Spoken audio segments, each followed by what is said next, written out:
பண்ணிட்டேன், முடிஞ்சு போச்சு. அரசாங்க ஆஸ்பத்திரியில் எல்லாரும் அரசு பதவியில் இருக்கவங்களும் எம்எல்ஏ எம்பிஸ்லாம் அரசு ஹாஸ்பிட்டலுக்கு போகும்போது அரசாங்க ஆஸ்பத்திரியில் டாக்டர் தூங்குவானா, நர்ஸு போய் ரெஸ்ட் எடுத்துகிட்டு படுத்து கிடக்குமா, சரியான மருந்து மாத்திரை வந்துடும்ல, சரியான ஸ்கேன் மிஷின் வேலை செய்யும்ல, எக்ஸ்ரே மிஷின் கரெக்டாக வேலை செய்யும்ல, எம்எல்ஏ வர்றாரு எம்பி வர்றாருன்னா உடனே எல்லாம் வேலை செய்யுமா செய்யாதா? அப்போ மாறி போயிடும்ல ஆட்டோமேட்டிக்காக.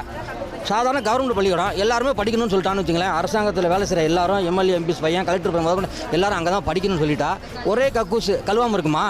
கார்பரேஷன் ஸ்கூலில் 2 கக்கூஸ் இருக்கும், 100-200 பேர் கக்கூஸ் போகிறான். உன் குழந்தை அது 200 பேர் படிக்கிற 200 பேர் இருக்கிற இடத்துல அந்த ஒரே 2 கக்கூஸில் போகுது.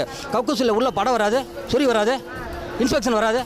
அதுவே உயர் அதிகாரிங்க அந்த ஸ்கூலில் அவங்க பசங்க படித்தாங்கன்னா அந்த உயர் அதிகாரி போய் அந்த செக் பண்ண மாட்டான், என் பிள்ளை வருது இந்த பாத்ரூம் சுத்தமாகிட்டான்னு சொல்லிட்டு கூட்டி க்ளீன் பண்ண மாட்டான். அப்போ வருமா வரதா? சீமானவர்கள் பண்ணுவார்னு நினைக்கிறீங்களா? ஏங்க இது பண்ணுறதுக்கு உண்மை இல்லைங்க. இது என்ன பண்ணது? இதுக்கு நீங்கள் கஷ்டப்பட வேணாங்க. ஒரு சைன் ஆர்டர் போட்டால் முடிஞ்சு போச்சுங்க. இதெல்லாம் பேசிட்டு வராரா? நான் பண்ணுவேன். ஆமாம் பண்ணுவேன்னு பேசிட்டு இருக்காரு. எல்லா மேடையிலும் அதானே சொல்லிட்டு இருக்காரு. அப்படி சொல்லியும் மக்கள் ஏன் அவரை தேட மாட்டாங்க மாற்றமா?